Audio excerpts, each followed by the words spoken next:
His new book is entitled Hulk Hogan, My Life Outside the Ring, and it's available everywhere now through St. Martin's Press, and he joins us here on the Fight Network. And I want to get, first of all, your impressions, the differences between your 2002 release.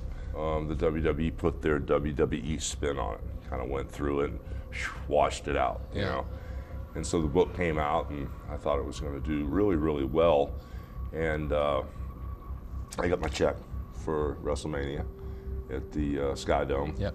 I said, oh my gosh, this must be the driver's check.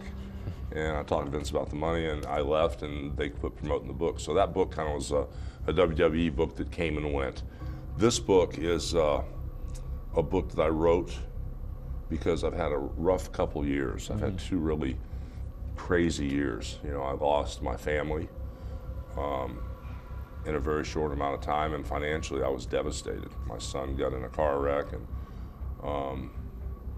you know, the family that sued me, they sued me for $60 million, and everything changed in a short amount of time, and I had a chance to take the high road or the low road. You know, and I soul searched for this thing, and you know, my belief, I'm a Christian, you know, and I was saved when I was 14 years old, and in the Christian belief, you accept Christ as your Savior. You know, you never perish, but you have everlasting life. I was saved when I was 14, but man, I went every direction but that, you know. And so sometimes when, you know, the darkest cloud comes over you, then the brightest light shines. And at that time, I started soul searching, and I said, well, should I take the high road or the low road? You know, should I, you know, move forward, or should I turn everything into a crime scene? Should I just become another statistic like all the other wrestlers that have passed away or done stupid stuff? Yeah. And I had 2 rough days at my house. I came home, and my wife had divorced me. And the first thing that happens when you walk in my house, you get greeted by 8 dogs. Here come the dogs. The dogs weren't there, and my children were gone.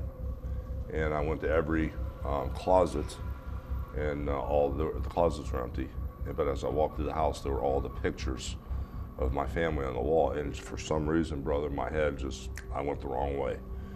And I had 2 of the roughest days of my life sitting in the bathroom with a gun and a bottle of rum. And I snapped out of it. And I decided to take the high road, and that's why I wrote the book. And I wrote the book because I wanted to let people know that as tough as the times are now, no matter how bad things get, you know, that if you decide to follow your heart and believe in yourself, you can make it through anything, and things can get better. Catch my entire one-on-one with Hulk Hogan Thursday night, December the 17th at 7 p.m. Eastern.